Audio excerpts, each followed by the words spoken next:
Hello and welcome to our podcast, Cozy Conversations with the Sister Project. I'm Lauren. And I'm Michelle. And we're so excited you stopped by for a visit. Come on in. Yeah, make yourself at home. We're two Midwestern sisters who love a good old-fashioned conversation and enjoy sharing our life experiences with one another and you. Consider this your one-stop shop for cozy, mindful well-being, along with some entertainment and lots of wheezy laughing. Oh, you bet there'll be a lot of that going around. Our goal is to live our coziest life and inspire you to do the same because the truth is, we think it's good for your mind and your body.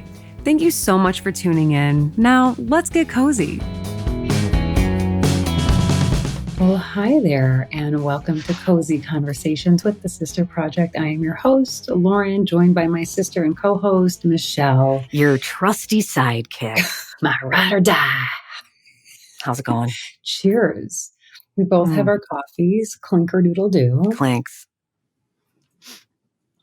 Mine is cold as can be. Mine is as cold as the temperature outside. No, mine's not, because I drink it in like a proper thermos coffee mug. My mother-in-law once gave me a tea towel that said something like, to be a mother is to never have hot coffee. And that's not going to be how. Well, I figured I'm not going to live life with cold coffee. I'm going to have, and I saw that and I was like, it's true because I'm living like that. So my friend Kim sent me for my birthday some coffee and like a coffee thermos. And this is how you avoid cold coffee as a human being. Mom, or not mom. I always laugh with Abby Thome because she's like, just warming up my coffee for the 999th time. And that's me. You guys, get yourself a little thermos. Problem solved. Problem solved. You'll always have hot coffee. No one here should be drinking cold coffee when temperatures are -2. Cheers. You dumbass. Nothing cozy about this cup. It was warm when we started. Gross. All right, you guys, welcome to Cozy Convos, the coziest podcast in all of the land. Literally. We love our listeners. We love you guys so much that we have a couple of events to invite you to coming up later this month and early next month. So, Michelle, I'm going to let you take it away and let you cover our Zen Parenting Conference conversation we'll be having with listeners and attendees. Lauren and I are guest speaking at the annual Zen Parenting Conference that is being held here. This is an in-person event being held here at the Hilton Oakbrook Hills, January 26th and 27th. The focus is teens. Okay. And we all know what life is like as a teen because we were one once. Mm-hmm. And also life as a teen in this digital age with everything we got going on around, it poses its challenge. So things that these folks we all are going to be talking about at this event: anxiety, grief, and connection, neurodiversity, screen time, cyberbullying, disordered eating, other things. And then Laura and I are going to round it out with a little conversation about slowing down, living well. And we are going to share our experience with grief as well. You guys can get your tickets online. We would love to see you in the audience there. When Lauren and I aren't speaking, you will find us in the audience because folks like Dr. Shefali is going to come and talk about conscious parenting. Dr. John Duffy, local writer, author. So folks, you guys, this is a don't miss. If you're around, click the link, sign up. We would love to see you there. Well done, Michelle. I'm excited to... I love that their tagline is connect teen with teens. Crafty beavers over there, that Kathy and Todd. That Kathy and Todd Adams. Love them over at Zen Parenting. We'll have the link in our show notes. Another in-person event that you guys can join us at is our event that we are doing with Cure Leaf Dispensary. It is the Asking for a Friend event series. We held one back in December, and now we are having one in February for the North Shore peeps who are kind of curious. So join us on February 8th from 6 to 9. And that is going to be held at the 1090 Brewing Company in Glenview. And we're going to talk about cannabis. We're going to talk about how we integrate some cannabis into our lives as working women, as moms, as people that live in a modern world, as people who are curious about not drinking that much. I have cut back so much from drinking. It just feels freaking good. And it feels nice to have other options instead of if I want to relax, maybe have an edible with some CBD and THC, or when I'm out with friends, instead of, drinking 4 drinks, I'll have a drink, and I'll have like a 5 milligram sativa edible. The jams, jellies are where it's at. And Michelle, I know that you went to the Westmont location and picked up a new product that I'm really excited about. I did. You were saying that what I like about this stuff here is it helps activate that titanium sheath we're all looking for after a long day. So when I stopped there recently at the dispensary, I picked up the Zero Proof Stir fast acting THC beverage mix. Okay, these come in different These are flavors. All the rage now. THC drinks. They're like mocktails with THC. Okay, so what do you have there? Berry We've cherry. Got a berry cherry, and this is a peach orange. Okay, so it looks like the little pouch that like a liquid IV would come in. Here you go. Okay, perfectly. So they're already portioned out. So let me see. Hold it up a little bit. It says 5 milligrams of THC. So you could split it if you want for 2.5. And do it halfy. And the instructions say open while upright, tear at the notch, pour entire liquid mix 10 to 12 ounces of sparkling water for a 5 milligram dose. Stir the liquid entirely and enjoy. So this is something that you can get creative with and really have some fun. Mm-hmm. Now, Zero Proof has the drops as well, the squeeze drops. I think this might be the stir my pace. I'm loving this, and I love the squeeze, but the stir, there's something about. Well, I can't wait to see you're crafty. So what you're going to make some sort of mocktail. I don't know what I'm going to do yet, but there's for sure a mocktail, a THC tail in my future. Thanks for showing those. Yeah.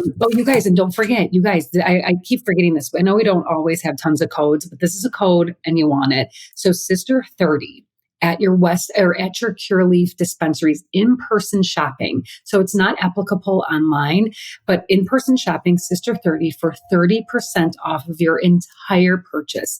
Great deal. Yep. Cannabis is legal both recreationally and medically here in the state of Illinois. And that is a wonderful discount code to be using. So please, if you're listening to this, go shopping for your cannabis at Curaleaf and use our discount code. It's we have been wanting a partnership like this for a long time. And we're super grateful and thrilled to be working with Curaleaf. We're holding this one close to our hearts. Because cannabis is cozy, let's be honest. It is. No hangover. The calorie intake is low. Never felt bad. Doesn't get you hammered. You just get home, you're at home, you're chill, and you're relaxed. Titanium sheath, relax. Cozy. You guys, all the links for our events and some of the things that we spoke about in our podcast today will all be in the show notes. Please drop us a review also in that space of the show notes. We are so grateful for you guys. We love your listenership and we love you. If you're in one of these colder climates, stay warm, stay cozy, and enjoy today's episode.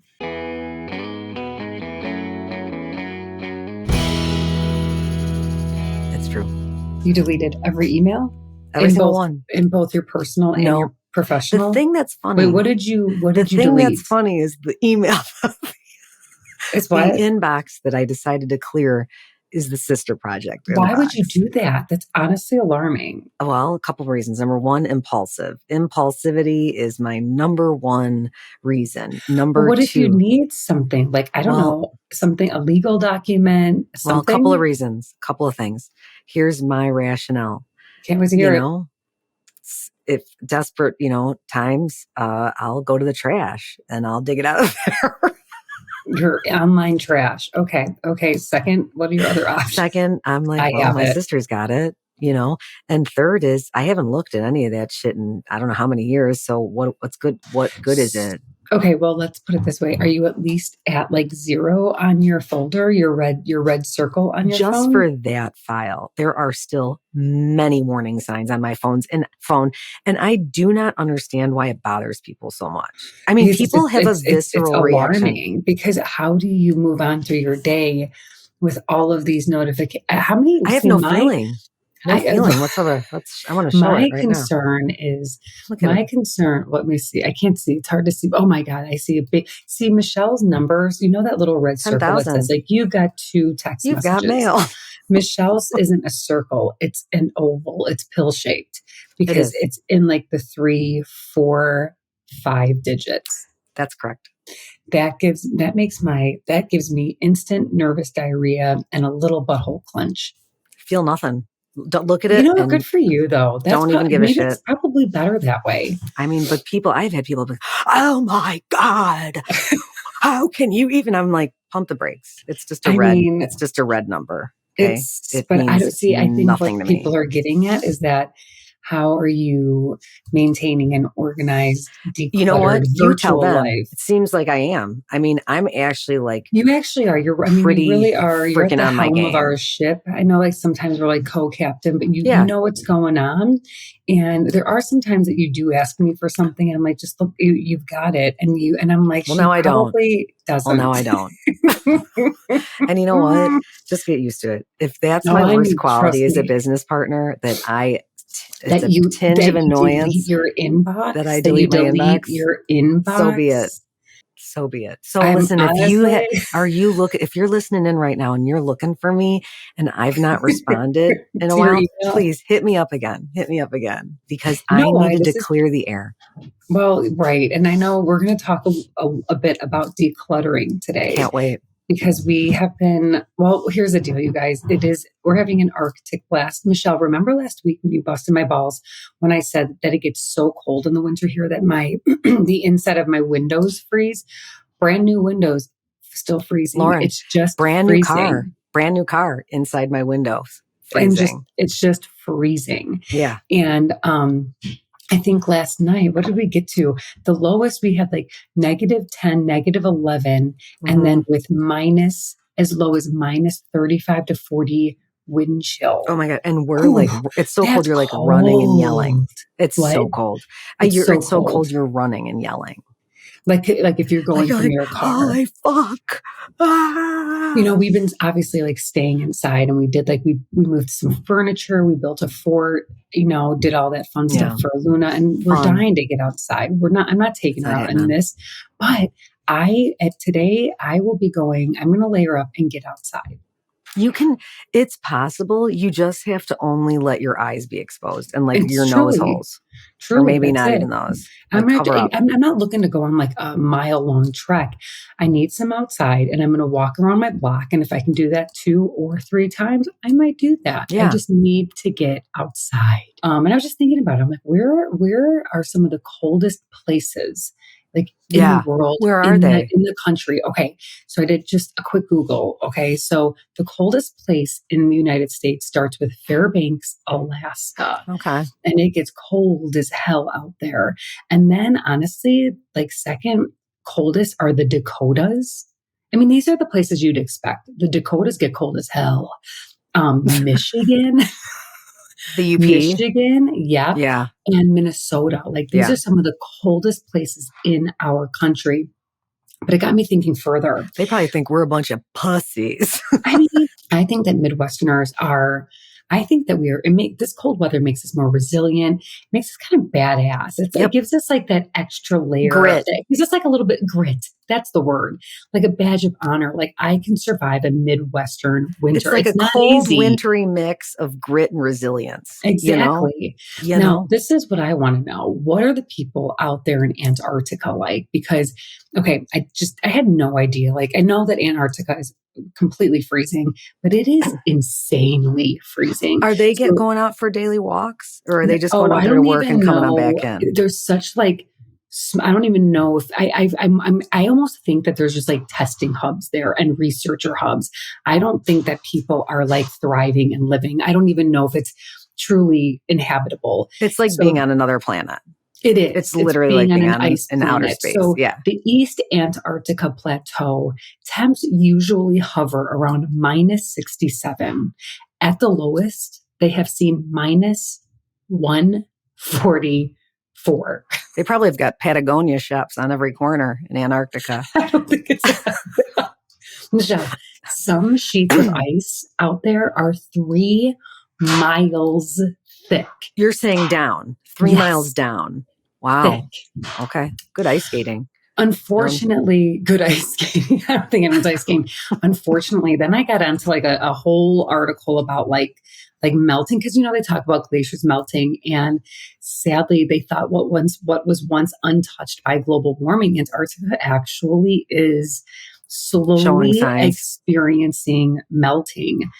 and I won't go into it, but all I will say that they're thinking like maybe thousands of years from now, like sea levels can rise like 100 and something feet, which is That's exceptionally high. Oh, problematic. that's It okay. ain't good. So It ain't good. basically Let's put it land's this just way. shrinking, shrinking, Yeah. run to But the you know what? middle. We're here to talk about cozy shit. And Can we please? there's nothing cozy about climate change. And I know that I get on these downer of subjects, but speaking, you guys, we're going to hear a little bit of some noises in the background. We're having painters here this morning. So it's just, let's pretend it's the radiator that I don't have. Clang, clang, Clang, clang, clang. So Michelle, we've been living in like Arctic conditions here in the Midwest. I'm curious, what the hell have you been doing? Lot of like, if I could be real honest, I've been doing I lot of. I want a lot. I need pure honesty. Don't tell me. Don't. It feels easier to bed rot in the winter, and like just than what the summer when it's beautiful. It does. Like I feel like less. There's like kind of like a guilt-free zone. So I've done some bed rotting. I managed to binge some TV and starting new series. We'll share that later down the road here.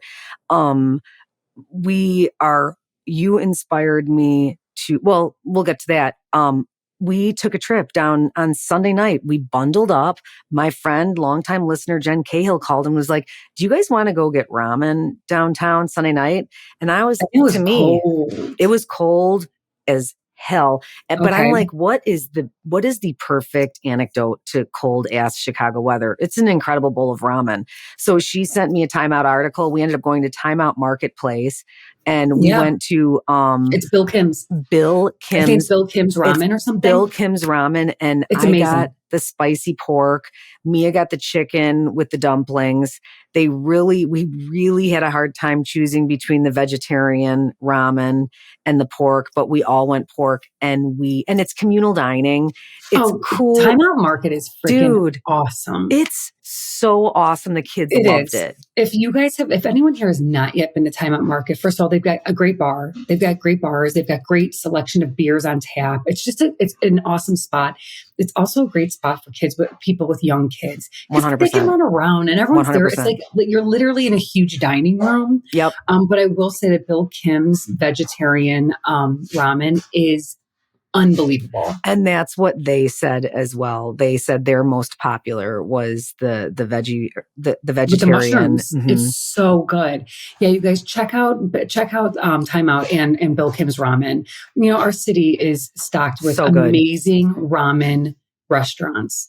And I'll say Bill Kim's is up there in the toppers. Okay. All right. That's a very good recommendation. It was fun when the kids were walking through, you know, Mia was like, I love this. She just loves the city, access to all the good eats, stuff like that. It's just so interesting, different. I'm like, he's like, this is so awesome. I'm like, this is what you get when you come to the city. And he's more my kid. That's like, I don't know if I could live there, but this is awesome. And let's do this more. Yeah. There's so many wonderful options down here. Anthony and I, listen, here's the deal, you guys, decluttering. This is what we've been doing. Michelle, I listened to a podcast last week from NPR's Life Kit. And it was like the art of decluttering. And then Anthony's like, that episode was nothing compared to Mel Robbins. It was like 5 tips to a clutterless life or something. Loved it. That. Listen to.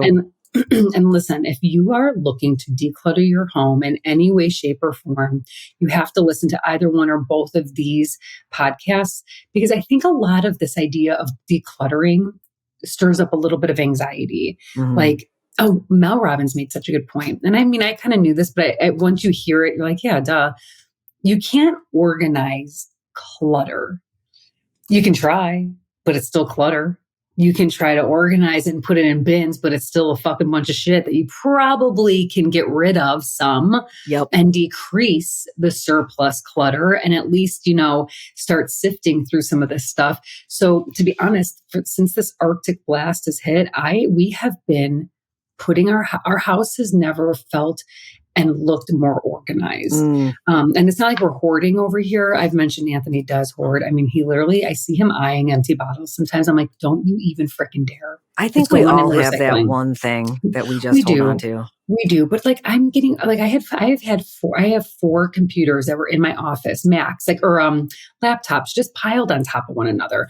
Like, what am I going to do with it? Back up and go. It's time to go. So they've actually left this building, which is such a relief because clutter gives me like a little bit of anxiety. Same. There's nothing. That's the thing. It's like I've never been able to work in a space that had clutter. To me, it felt dysfunctional. But this was the thing, the big takeaway that I got from this. I did what sisters do. Lauren told me I'm decluttering. She shared this podcast with me. I listened to it while Ryan and I together decluttered this weekend. We shredded 44 pounds of paper. Oh my God, wow. He thinks that we got rid of over 120 pounds of paper from company transfer after the pandemic, everything. My mom's estate, things that you like don't need. You don't need anymore. It's over. Now, I did find some stuff and learn that my grandpa had a brother I didn't know. I don't think he liked him very much. But I also Lauren, I made a pile of some old lineage, like information. Yes, that tells, I'm sure he's long dead, but maybe he has a child. Because we don't know anything about our mom's side of the family. Nothing. But I do have a small pile of some information that may open the door to us finding some answers. But I just wanted to finish this thought because I think it's important. Please. I think one of the reminders when we're all decluttering, and this was the biggest takeaway for me, and we're removing garbage, is to look at that garbage before it leaves your house and note all of the things that are essentially trash that are going to be put into a landfill. I looked at those things before they left and I thought to myself, see, we just don't need that. So we don't need to buy that. And we need to be more conscious about what we're using and even what you're buying. Exactly, because it's junk. It's junk. It's crap. It's impulsive response to something you're seeing that you don't really need. It's like almost like a mindful trick. It's a trap. We need a trick where we are looking and like being like targeted consumers to say to ourselves, you know what? Do I need that? No, I don't. No. Quietly move along. And Michelle, that is a great tip, honestly, when on foot in Target. Like I will walk past like the women's clothing now and I will literally say, I do not need anything. I don't. And when you say it, your brain believes it. Yeah. So you're kind of like, okay, but I do need that bra that I came here for. So I'm just going to that department.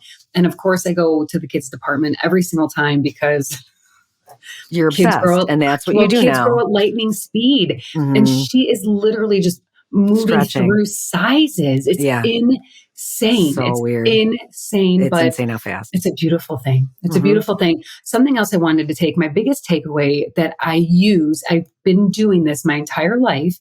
And we talk about this like in our wellness speaking engagements when we are speaking to groups of people about, home organization and slowing down. And I always have, it's over yonder, I can't quite reach it from where I am. One of the things that, one of the tricks that she taught, that the woman that was on with Mel Robbins, was if you are looking for something, where is the first place you're going to think to look? And what I have love that tip. Because it works. And it doesn't matter where you put it, just you need to remember where it is. And what I do to help myself with, I feel like we all have little things that we need. We've got our AirPods, a lip gloss, a chapstick, maybe some other hairband. I always have a catch-all pouch. And in that pouch are like 10 necessities that I know I'm always going to be needing throughout my day.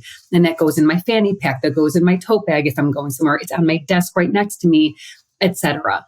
And it is fail-proof because you're always going to go to that little pouch for the shit that you need, and it works.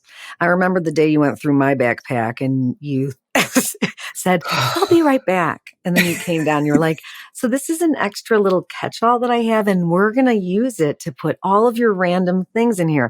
I don't know if it was because I wasn't taught that or my brain doesn't think I wasn't that taught way. that. Listen, I've always been like this. My friends growing up in grade school, the funny thing to do to Lauren in 6th grade was to steal my pen case. Because in my pen case, I had my prized possessions of Dr. Grip pens. I had some other doodads, maybe a note from someone they wanted to read. But not a And tampon. You kept that in a different secret catch-all because God forbid that if was the boys secret. Yeah, found that. That was that like was a not, shredder. no, that was it. Yeah. That was a Pen 15 moment there. And yes, it would be. That is the best show, by the way. If anyone needs a good show, Pen 15 on Hulu. And my friends would steal my pouch and then throughout the day move it throughout the school. And I would have to go find it. And it was quite a sixth grade catastrophe. But my friends knew that I was so type A. I was so type A and had my shit in order that they're like, let's throw this bitch off. What bullies. To this Total day, they're my dicks. dearest And they're your friends. best friends, closest friends you've ever had. Never veered away. That's how you So know. you guys, if you are looking to declutter, I'm going to link both the NPR and the Mel Robbins. Listen to both, and you're going to pick a space. Oh, my other favorite tip. Listen to it while you're doing it. It was very helpful. It was super I was connecting while I was doing it. Was great. Two other tips. Save your memorabilia and keepsake stuff, the heavier stuff that's going to take a little bit more of emotional labor and thinking and sentimental like value. Save that. Get your house figured out first and then start diving into the thicker things. The other thing I loved was the time, put time constraints on it. So I have an area in my office I'm still working on as we revamp and facelift my personal space. And it needs a lot of love, but it's to do it all in one day would take 5-6 hours. And so every day I make a 30-minute window and I tackle 30 minutes worth of work, because the idea is to chip away and to make, a little space or whatever space it is a little better day by day. And then one day you're like, whew, there it is. Here it's done and it looks freaking good. Yeah, it looks good and you feel good. Like you're sitting in a space where you're like, I'm going to throw down right now professionally.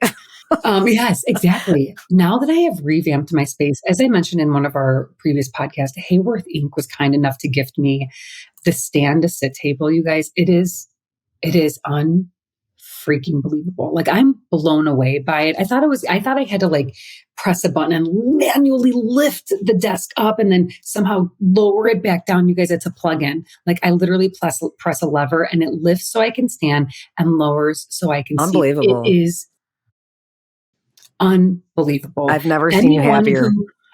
First of all, I feel like I have a workspace. I don't really talk about my workspace because it was a hot mess before and now it's not. And I think anyone that spends a lot of time sitting, and I'm talking from like legit back and neck pain and issues I've suffered from in the past, this standing to sitting mechanism takes away a lot of that sitting pressure, because we spend so much of our time sitting. And standing is such a great way to work and just to feel a little bit more alive and awake. I've got a chair coming that I'm going to share with you guys, but I have to say that this is one of the greatest gifts I've ever received was this desk. Truly, it's you're a different person. Just the vibe, the energy is shooting through. And it's bigger and there's a lot of space. My other desk was small and cramped, and it's just you guys, I am living a good life in my desk good space. For you. I've got that going for me. Thank you. For you. Michelle, I wanted to ask you, on TikTok, there's this new trend called "What is your old person trait?" And I thought it was funny because we're at the age where like people, like I call people on the phone and they're like, what are you doing? Hello. No, Michelle. Hello. Hello. I'm like, hi. How are you? And they're like, I'm good. Is everything okay? Yeah, I'm just using my telephone to make a phone call to ask you a question. I know. That's probably my oldest person trait, is using my phone the way phones were always meant to be used, which is to pick it up and call people to ask them questions. If I need to make appointments, I call the hair salon. I don't like booking online. I want to talk to a person. Yeah, same. I prefer to do that as well. Always. If I need help with something, say software, the other day I had to call Apple because Michelle and I were doing a presentation and something came about and it was an Apple situation. So I had to call up Apple, and a man named Michael called me. A real man. Pumping. Wait. He was great. So, he gets on my computer. I'm sharing screens with him. And I was like, Michael, can I ask you kind of a weird question? He's like, of course, ma'am. And everything, is a little monotone and, just kind of whatever. And I was like, this might sound odd, but are you a real human being or are you AI? And there was a bit of a pause and he goes, I'm a real human being. And then even the way he said it That's scared so me. weird. That's so weird. I don't believe him. Michael's a liar. Michelle, I don't even know if I believed him. I don't even know if I believed that would be alarming if our the way AI he was said it, there was no laugh. There was They probably go to like training. It's these humans probably go through training where they're taught to like, he's like hybrid. Yeah, like hybrid. Like he's hybrid. He's a halfie. He's a half breed. One day in the future, there will be halfies. I guarantee, like far, far, far in the future. And I think I met a prototype. I mean, I am a real human. And I was like, and let's just carry on with this keynote question Sorry I have for you. Sorry, I asked. Please don't tell anyone I asked you that question. So that is my old person trait. Michelle, what is besides that, you kind of hopped on that one. What is your old person trait? I'm currently writing in a planner. I don't know if that falls under, that's analog. I think analog people, that's an oldish person trait. It's like I feel like it's like an old art. I'm like using my hand again to write because I was kind of digital last year. I just go back and forth. It depends. So tell me, how are you liking having a planner this year? Well, I really like this planner. I love it. I like to change it up. People are going to ask you what planner it is. Is it from Target? Yeah, so this is the Target. This is the Ivory Paper Company. It says 2024 on it. It's really, what I like about it is I like the calendar space, but then I like the large, like this is my week snapshot and beautiful. I have space. I don't know. I like my system right now. It's working. I feel good. I always start off strong. And then, by October, November, December, I'm doing this, didn't write one thing in my planner and call the police. But the other old person trait that I have, I think, is repeating myself. And that's not because I'm like suffering from cognitive decline. I just really don't think anyone listens around here to me. And I'm talking about the kids. You know what they say? I saw a quote recently that I really loved. And it says, aging is living. And that one like bonked me over the head because it's the truth. And we're so many of us out here and there are looking to like reverse the aging process. And, I feel like it's such a privilege and it's a gift. Agreed. And if we look at it as aging is living, instead of I'm getting old, I need to fix this. And, my face is changing, my body's changing. It is such a gift to be alive that it is what it is. I often respond to anything, to a crazy snowstorm or a situation. I'm just happy to be here, honestly. So I'm just happy to be here, honestly. So I'm good with it, whatever. You sound like one of my favorite things my dad says is, "Hey Dad, it's good to see you. It's good to be seen." Mm-hmm. I woke up. How are you? I woke up this morning. Cool. That's awesome. Okay. Or this one. Hey, good morning. How you doing? I'm here, aren't I? Well, I don't know how I can take that, but. Or every day's a dream. I'm like, are you serious when you say that? And I ask him, I go, this sounds sarcastic. Mm-hmm. I love it. I love it. Okay, so let's dive in, Michelle. Let's do a quick lightning round of reading, watching, and listening. I was busy. I was a bit busy too. I finally finished my Bright Lights Big Christmas book by Mary Kay Andrews. Everyone Lives Happily Ever After. It was the cheesiest ending to a book I've ever read. But you know what? Sometimes you need those. It felt good. But I'm ready to get back to murder, mystery, and the apocalypse. So it sounds really like what you read is the opposite of what I'm still reading because I'm still working through the evening and the morning. And some asshole just threw a slave's newborn baby into a river and it died. So there is no happy. So delivered out of the woman, picked up, run over, thrown in a river. So that's where I am right now. And the thing is I can't stop. This book is, I wouldn't be able to stop that either. That sounds like a page turner, like I've said before, dark times. Okay, well, I'm here to tell you about something since we're going into what we watched. I watched the movie Anatomy of a Fall. You may have heard of it. It's, I believe it's French, and it is filmed in France. I believe. You may have seen the director, writer Justine Triet. She won for Best Screenplay at the Golden Globes, and she won another award, I forget.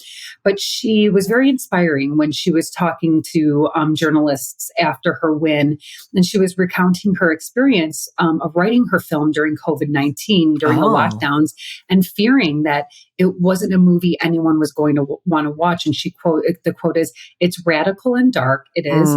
Nobody's going to see this movie. It's too long. They talk all the time. There's no score. It's about a couple fighting. There's suicide ideology that's in there, a dog vomiting. I mean, come on." Oh, wow. End quote.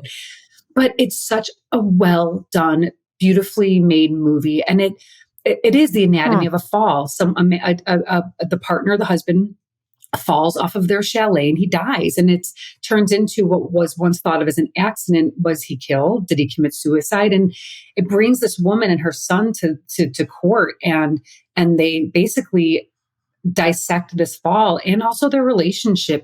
It really dives into a personal life of a family, and it's sad, but it's really a really good movie. But like she said, there's no score. There's a lot of talking. You totally sold it for me. I'm going to watch it next. Yes, okay. 100%. And it's a very cozy movie. A lot of chunky sweaters. They're in the wintertime drinking their like mulled wine and whatnot. But it's definitely worth the watch. Last night I watched the some of the Emmys. Did you get a chance to watch any of those? No, I didn't, because I was at Church League coaching. Oh, Church League, Holy Spirit, Holy Hoopers.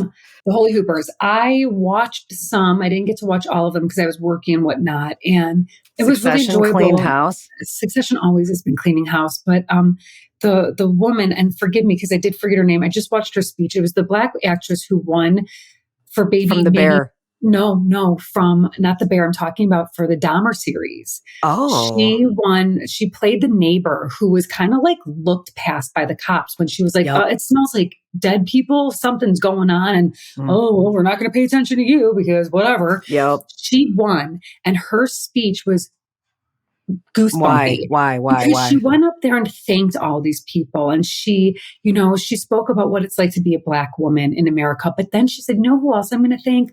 I'm thanking me. I'm thanking myself for doing the hard work." You get these people up there that thank all these people. And yes, a lot of these people help people get to where they are. I love but this. No one's getting you anywhere else except for yourself. Mm-hmm. And she gets up there and she said that. And I thought it was really poignant and beautiful and inspiring, because we forget that we're the ones that are doing a lot of the heavy lifting. Got to show up every single day. Yeah. And she's like, and I'm going to say to myself, to all the beautiful people out there, you go on with your bad self and you did this. And I'm like, I love her. I'm going to YouTube this speech. It was perfection.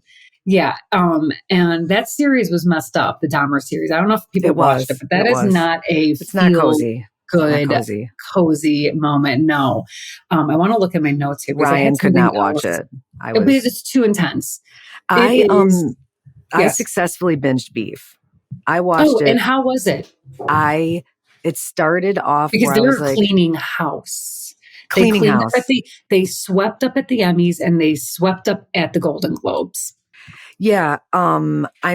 I absolutely love this. Is a comedy drama miniseries based on inspired by a real road rage incident. Yeah. And these two characters' lives become intertwined, and you go on this ride. You go on this insane ride. I think it was 8 or 10 35-minute episodes. And I just say dive in and you won't be able to stop. You will not be able to stop. My dear friend Devin has been bugging us about it, and I just haven't gotten to it yet. And we will. We're going to we'll probably binge it like this week. Another thing about the director writer of Beef, I don't know his name, I'm sorry, but he won for like best series or whatever. And he got serious up there at the podium. He brought up some mental health stuff about suicide theology, and it got heavy for a moment. And he said that a lot of because I guess there are some suicidology moments within the series that I don't know anything about because I haven't watched it. So you can. There's some heavy stuff. There's a lot of anger and aggression riddled throughout this thing. He beautifully spoke about that for a little bit. He said that this being able to write this helped him and other people, other writers within Beef, talk about some life experiences and share some really heavy stuff. And I think that's the beauty behind any art, whether it's a television show or a painting or journaling at home, whatever it is, getting creative. it allows us to express more depth maybe that we can't quite just talk about, and we've got to put it in a different format or medium to get these feelings out. And I think it's a really beautiful way to do things like this. And again, I was watching the Emmys last night, kind of laughing like, oh my God, we're just watching these people dress up and be beautiful and talk about themselves.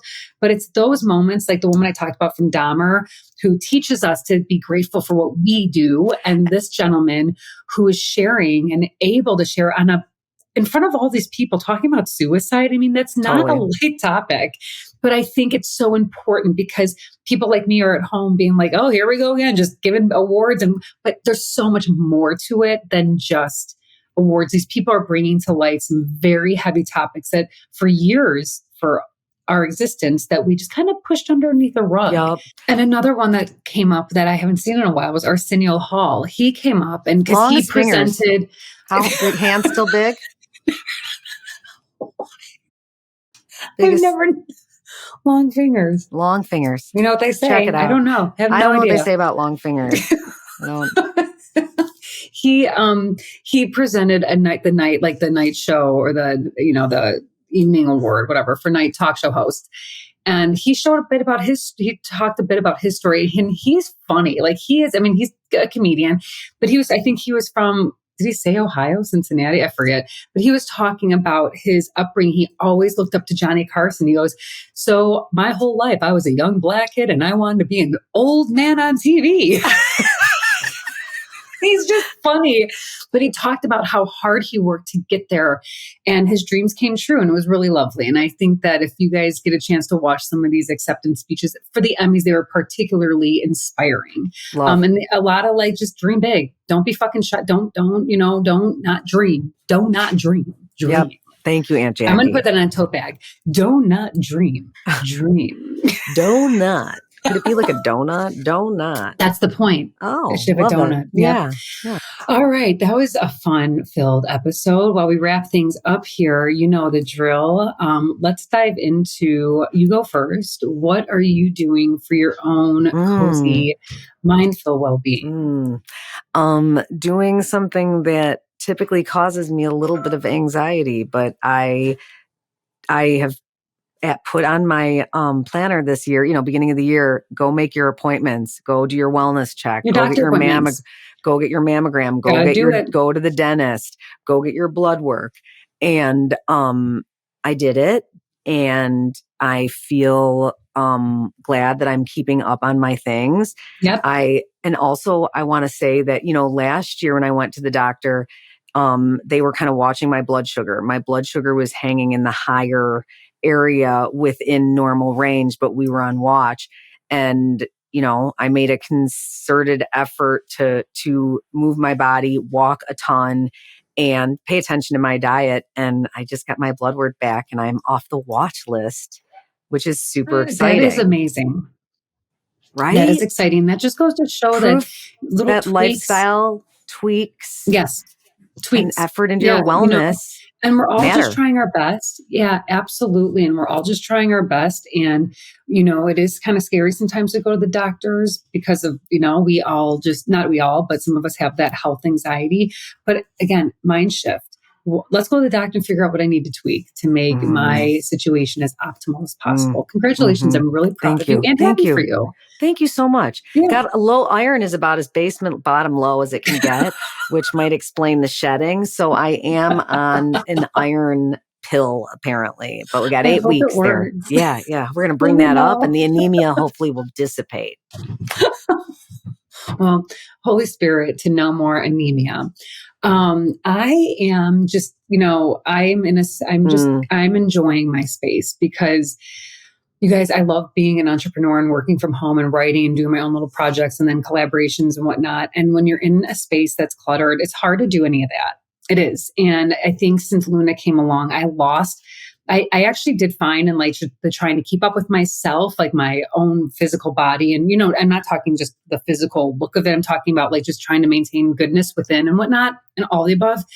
But I let my workspace go. And that really that was detrimental to my productivity, to my having a space to work.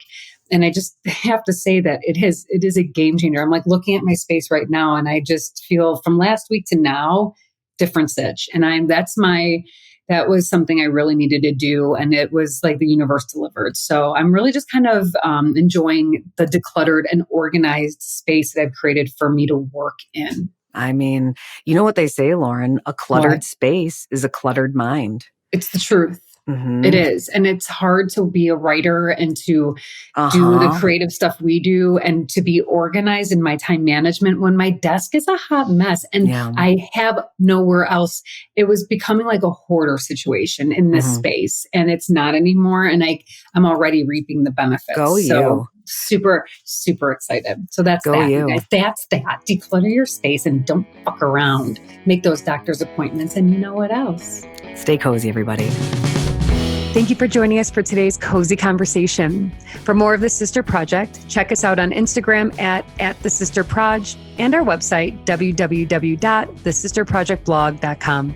Don't forget to subscribe to our podcast and maybe even drop us a review. Until next time, stay cozy.